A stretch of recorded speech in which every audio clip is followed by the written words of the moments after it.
سورہ صافات کی آیت نمبر 137۔ اعوذ باللہ من الشیطان الرجیم، بسم اللہ الرحمن الرحیم۔ وَإِنَّكُمْ لَتَمُرُّونَ عَلَيْهِمْ مُصْبِحِينَ وَبِاللَّيْلِ أَفَلَا تَعْقِلُونَ وَإِنَّ يُونُسَ لَمِنَ الْمُرْسَلِينَ إِذْ أَبَقَ إِلَى الْفُلْكِ الْمَشْحُونِ فَسَاهَمَ فَكَانَ مِنَ الْمُدْحَضِينَ فَالْتَقَمَهُ الْحُوتُ وَهُوَ مُلِيمٌ فَلَوْلَا أَنَّهُ كَانَ مِنَ الْمُسَبِّحِينَ لَلَبِثَ فِي بَطْنِهِ إِلَى يَوْمِ يُبْعَثُونَ فَنَبَذْنَاهُ بِالْعَرَاءِ وَهُوَ سَقِيمٌ وَأَنبَتْنَا عَلَيْهِ شَجَرَةً مِّن يَقْطِينٍ۔ اللہ کے نام سے شروع جو نہایت مہربان رحمت والا۔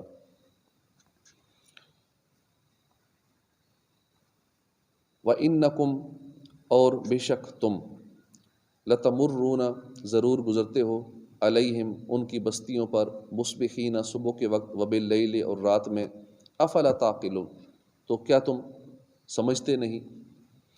وَإِنَّ يُونُسَ لَمِنَ الْمُرْسَلِينَ اور بے شک یونس ضرور رسولوں میں سے ہے، اذ ابق جب وہ نکل گیا، الی الفلک المشحون بھری کشتی کی طرف، فساہم فکانا تو کشتی والے نے قرعہ ڈالا، فکانا تو وہ یونس ہو گیا، من المدحدین دھکیلے جانے والوں میں سے، فالتقمہ الحوت پھر نگل لیا اسے مچھلی نے، وہو ملیم اور وہ خود کو ملامت کرنے والا تھا، فلولا انہ تو اگر نہ ہوتا، انہ کہ وہ کان من المسبحین تسبیح کرنے والوں میں سے ہوتا، للبث فی بطنہ تو ضرور رہتا اس مچھلی کے پیٹ میں، الی یوم یبعثون اس دن تک جس دن لوگ اٹھائے جائیں گے، فنبذناہ پھر ہم نے ڈال دیا اسے، بالعراء میدان میں، وہو سقیم اور وہ بیمار تھا، وانبتنا اور ہم نے اگا دیا، علیہ اس پر، شجرۃ من یقطین کدو کا پیڑ، وارسلناہ اور ہم نے بھیجا اسے، الی 100,000 1,00,000 کی طرف، او یزیدون یا بلکہ وہ اس سے زیادہ ہوں گے، فآمنوا فمتعناہم الی حین تو وہ ایمان لے آئے تو ہم نے فائدہ اٹھانے دیا انہیں، الی حین ایک وقت تک۔ ترجمہ کنز العرفان۔ اور اے لوگو بے شک تم صبح کے وقت ان کے پاس سے گزرتے ہو اور رات کے وقت بھی ان بستیوں سے گزرتے ہو، تو کیا تم سمجھتے نہیں۔ اس آیت اور اس کے بعد والی آیت میں کفار مکہ سے فرمایا گیا کہ اے کفار مکہ تم ملک شام کی طرف اپنے کاروباری سفروں کے دوران صبح و شام ان بستیوں سے گزرتے ہو، اور ان کی ہلاکت و بربادی کے آثار کا تم اپنی آنکھوں سے مشاہدہ کرتے ہو، تو کیا تمہیں عقل نہیں کہ ان کی اجڑی ہوئی بستیوں سے عبرت حاصل کرو، اور اس بات سے ڈرو کہ جیسا عذاب اہل سدوم پر نازل ہوا ویسا تم پر بھی نازل ہو سکتا ہے، کیونکہ جو رب تعالیٰ کفر اور تکذیب کی وجہ سے اہل سدوم کو ہلاک کرنے پر قادر ہے، تو اے کفار مکہ وہ تمہیں بھی ہلاک کرنے کی قدرت رکھتا ہے۔ وَإِنَّ يُونُسَ لَمِنَ الْمُرْسَلِينَ اور بے شک یونس ضرور رسولوں میں سے ہے، جب وہ بھری کشتی کی طرف نکل گیا۔ یہاں سے یونس علیہ السلام کا واقعہ بیان کیا جا رہا ہے۔ آپ علیہ السلام کا نام یونس بن متا ہے۔ آپ علیہ السلام حضرت ہود علیہ السلام کی اولاد میں سے ہیں۔ آپ کا لقب ذو النون اور صاحب الحوت ہے۔ آپ بستی نینوا کے نبی تھے جو موصل کے علاقے میں دجلہ کے کنارے پر واقع تھی۔ آپ نے 40 سال ان لوگوں کو بت پرستی چھوڑنے اور اللہ کی وحدانیت کا اقرار کرنے کی دعوت دی، لیکن انہوں نے آپ کو جھٹلایا اور اپنے شرک سے باز نہ آئے۔ تب آپ نے اللہ کے حکم سے انہیں 3 دن کے بعد عذاب آ جانے کی خبر دی۔ اذ ابقا جب وہ نکل گیا، حضرت یونس علیہ السلام نے اپنی قوم کو عذاب آنے کی جو خبر دی تھی، جب اس میں تاخیر ہوئی تو آپ اپنی قوم کے کفر و نافرمانی پر اصرار کرنے کی وجہ سے غضبناک ہو کر اللہ کی اجازت کے بغیر ہی ہجرت کر کے ارادے سے چل دیے، اور آپ نے یہ خیال کیا کہ اللہ تعالیٰ مجھ پر کوئی تنگی نہیں کرے گا اور نہ ہی اس فعل پر مجھ سے کوئی باز پرس ہوگی۔ حضرت یونس علیہ السلام کے ہجرت کرنے اور غضبناک ہونے کی ایک وجہ یہ تھی کہ وہ لوگ اس شخص کو قتل کر دیتے تھے جس کا جھوٹا ہونا ثابت ہو جائے۔ آپ علیہ الصلوۃ والسلام یقینی طور پر سچے تھے کہ آپ نے وہی الہی سے ہی انہیں بتایا کہ اگر تم نے میری بات نہ مانی تو تم پر اللہ کا عذاب آئے گا، لیکن چونکہ فی الحال عذاب آیا نہیں تھا تو قوم کی نظر میں آپ کا کہنا واقعے کے خلاف تھا، اسی لیے وہ آپ کے قتل کے درپے تھے اور آپ اسی اندیشے سے وہاں سے چل دیے۔ حالانکہ آپ نے عذاب کا تو فرمایا تھا لیکن انہیں وقت نہیں بتایا، متعین وقت نہیں بتایا تھا کہ جس پر آپ کو معاذ اللہ آپ کی قوم جھوٹا کہہ سکتی۔ حضرت عبداللہ بن عباس اور حضرت وہب رضی اللہ عنہما کا قول ہے کہ حضرت یونس علیہ الصلوۃ والسلام نے اپنی قوم سے عذاب کا وعدہ کیا تھا، جب اس میں تاخیر ہوئی تو قتل سے بچنے کے لیے آپ ان سے چھپ کر نکل گئے۔ آپ نے دریائی سفر کا قصد کیا اور بھری کشتی پر سوار ہو گئے۔ جب کشتی دریا کے درمیان پہنچی تو ٹھہر گئی اور اس کے ٹھہرنے کا کوئی ظاہری سبب موجود نہ تھا۔ ملاحوں نے کہا کہ اس کشتی میں اپنے مولا سے بھاگا ہوا کوئی غلام ہے، قرآن اندازی کرنے سے ظاہر ہو جائے گا وہ کون ہے۔ چنانچہ قرآن اندازی کی گئی تو اس میں آپ کا نام نکلا۔ اس پر آپ نے فرمایا کہ میں ہی وہ غلام ہوں۔ اس کے بعد آپ پانی میں ڈال دیے گئے، کیونکہ ان لوگوں کا دستور یہی تھا کہ جب تک بھاگا ہوا غلام دریا میں غرق نہ کر دیا جائے اس وقت تک کشتی چلتی نہیں تھی۔ علامہ احمد صاوی رحمۃ اللہ علیہ فرماتے ہیں حضرت یونس علیہ الصلوۃ والسلام اپنے اجتہاد کی وجہ سے کشتی میں سوار ہوئے تھے، کیونکہ جب عذاب میں تاخیر ہوئی تو حضرت یونس علیہ الصلوۃ والسلام کو یہ گمان ہوا کہ اگر وہ اپنی قوم میں ٹھہرے رہے تو وہ انہیں شہید کر دیں گے، کیونکہ ان لوگوں کا دستور یہ تھا کہ جس کا جھوٹا ہونا ثابت ہو جائے وہ اسے قتل کر دیتے تھے۔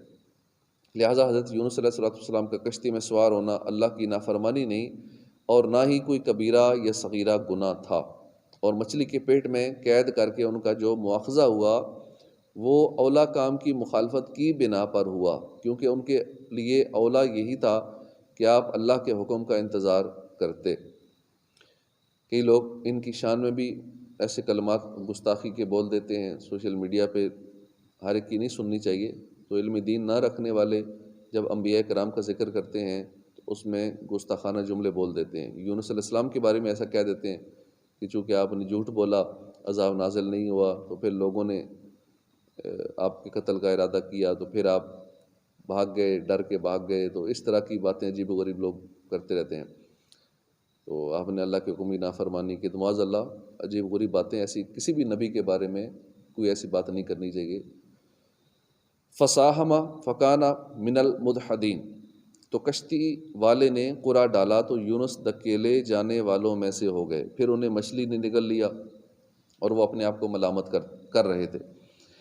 جب حضرت یونس علیہ الصلوۃ والسلام دریا میں ڈال دیے گئے تو انہیں ایک بڑی مچھلی نے نگل لیا، اور اس وقت آپ کا حال یہ تھا کہ آپ خود کو اس بات پر ملامت کر رہے تھے کہ نکلنے میں جلدی کیوں کی اور قوم سے جدا ہونے میں اللہ کے حکم کا انتظار کیوں نہ کیا۔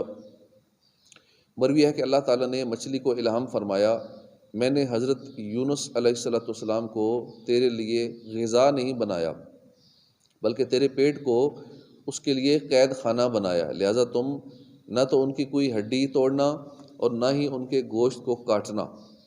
فلولا انہ کان من المسبحین، تو اگر وہ تسبیح کرنے والا نہ ہوتا تو ضرور اس دن تک اس مچھلی کے پیٹ میں رہتا جس دن لوگ اٹھائے جائیں گے۔ پھر ہم نے اسے میدان میں ڈال دیا اور وہ بیمار تھا۔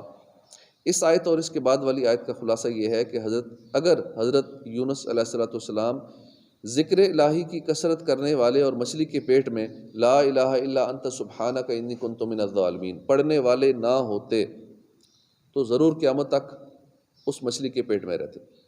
حضرت سعد رضی اللہ عنہ سے روایت ہے، نبی اکرم صلی اللہ علیہ وسلم نے فرمایا کہ مچھلی کے پیٹ میں یونس علیہ السلام نے یہ دعا مانگی، لا الہ الا انت سبحانک انی کنت من الظالمین، اور جو مسلمان اس کے ذریعے اللہ سے دعا مانگے گا تو اس کی دعا قبول کی جائے گی۔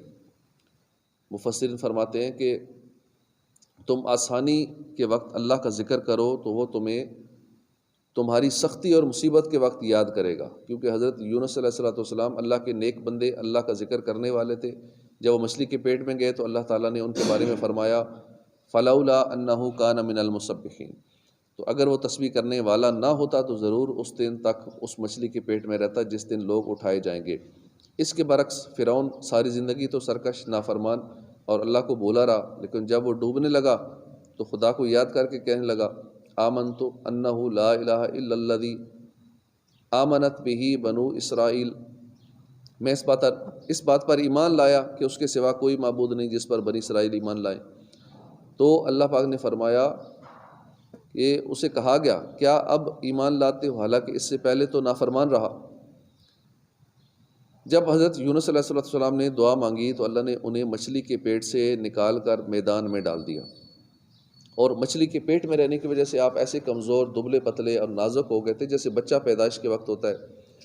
آپ کے جسم کی کھال نرم ہو گئی تھی اور بدن پر کوئی بال باقی نہ رہا تھا۔ حضرت یونس علیہ السلام کے مچھلی کے پیٹ میں رہنے کی مدت کے بارے میں مختلف اقوال ہیں۔ اسی دن یا 3 دن یا 7 دن یا 20 دن یا 40 دن کے بعد آپ مچھلی کے پیٹ سے باہر نکالے گئے۔ وَأَنبَتْنَا عَلَيْهِ شَجَرَةً مِّن يَقْطِينٍ، اور ہم نے اس پر کدو کا پیڑ اگا دیا۔ جس جگہ حضرت یونس علیہ السلام مچھلی کے پیٹ سے باہر تشریف لائے تو وہاں کوئی سایہ نہ تھا۔ اللہ تعالیٰ نے ان پر سایہ کرنے اور انہیں مکھیوں سے محفوظ رکھنے کے لیے کدو کا پیڑ اگا دیا، اور اللہ تعالیٰ کے حکم سے روزانہ ایک بکری آتی، اپنا تھن یونس علیہ السلام کے داہنے مبارک میں دے کر آپ کو صبح و شام دودھ پلا جاتی، یہاں تک کہ جسم مبارک کی جلد شریف یعنی کھال مضبوط ہوئی اور اپنے مقام سے بال اگائے اور جسم میں توانائی آئی۔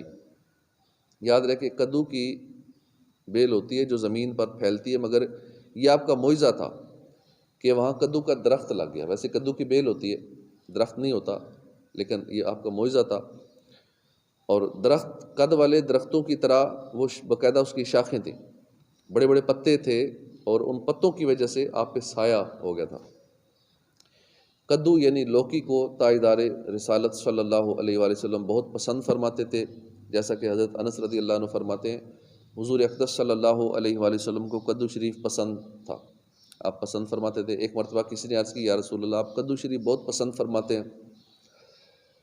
حضور نے فرمایا کہ ہاں، یہ میرے بھائی یونس علیہ السلام کا درخت ہے۔ کدو کا ذکر قرآن میں بھی ہے، حضور کو بھی پسند تھا۔ یوں ہی صحابہ کرام اور بزرگان دین بھی کدو بہت پسند فرماتے تھے۔ چنانچہ حضرت انس رضی اللہ عنہ بیان فرماتے ہیں کہ ایک روز درزی نے رسول اللہ صلی اللہ علیہ وآلہ وسلم کی کھانے کی دعوت کی۔ میں بھی حضور کے ساتھ گیا۔ جو کی روٹی اور شوربہ حضور اقدس صلی اللہ علیہ وسلم کے سامنے لایا گیا، جس میں کدو اور خشک کیا ہوا نمکین گوشت تھا۔ کھانے کے دوران میں نے حضور صلی اللہ علیہ وسلم کو دیکھا کہ پیالے کے کناروں سے کدو کی کاشیں تلاش کر رہے ہیں، اسی لیے میں اس دن سے کدو پسند کرنے لگا۔ حضرت ابو طالوت رضی اللہ عنہ فرماتے ہیں کہ حضرت انس رضی اللہ عنہ کے پاس حاضر ہوا، وہ کدو کھا رہے تھے اور فرما رہے تھے کہ اے درخت تیری کیا شان ہے، تو مجھے کس قدر محبوب ہے، اور یہ محبت صرف اس لیے ہے کہ رسول اکرم صلی اللہ علیہ وسلم تجھے محبوب رکھا کرتے تھے۔ امام اعظم کے شاگرد امام ابو یوسف رحمۃ اللہ علیہ کے سامنے جب اس روایت کا ذکر آیا کہ نبی اکرم صلی اللہ علیہ وسلم کو کدو پسند تھے، تو مجلس کے ایک شخص نے کہا کہ لیکن مجھے تو پسند نہیں ہے۔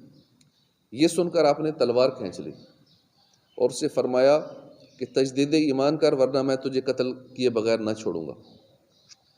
لوکی کا استعمال نبی کریم صلی اللہ علیہ وسلم کی سنت ہے۔ طب کے ماہرین نے اس کی بہت سے طبی فوائد بھی بیان کیے ہیں۔ لکھا ہے کہ لوکی میں موجود قدرتی وٹامن سی، سوڈیم، پوٹاشیم اور فولاد نہ صرف طاقت بخش ثابت ہوتا ہے بلکہ اس کا روزانہ استعمال پیٹ کے مختلف امراض کے خلاف مؤثر حفاظت بھی فراہم کرتا ہے۔ لوکی میں پائے جانے والے اجزاء کی تاثیر قدرتی طور پر ٹھنڈی ہوتی ہے، جو گرمی کا اثر کم کرنے کے ساتھ ساتھ تھکن کا احساس بھی گھٹا دیتی ہے۔ لوکی کھانے سے خوب بھوک لگتی ہے اور کمزوری دور ہوتی ہے۔ قبض کے مریضوں کے لیے لوکی بہت فائدہ مند ہے۔ کدو جگر کے درد کو دور کرنے میں مفید ہے۔ پیشاب کے امراض، معدے کے امراض، یرقان کے مرض میں بہت فائدہ دیتا ہے۔ اس کے بیجوں کا تیل درد سر اور سر کے بالوں کے لیے بہت مفید ہے اور نیند لاتا ہے۔ تو کدو شریف کھاتے رہنا چاہیے، مختلف سالن میں ڈال کے کھائیں۔ اس کے علاوہ بھی کدو کو ابال کے کھانا چاہیے، اور یہ نہ کہیں پسند نہیں ہے، حضور کی سنت ہے، تو اس لیے ہمیں سنت سمجھ کے کدو شریف سے محبت کرنی چاہیے اور کدو شریف کا استعمال کرنا چاہیے۔ دینی دنیاوی اس کے فائدے ہیں۔ صلو علی الحبیب صلی اللہ تعالی علی محمد صلی اللہ علیہ وسلم.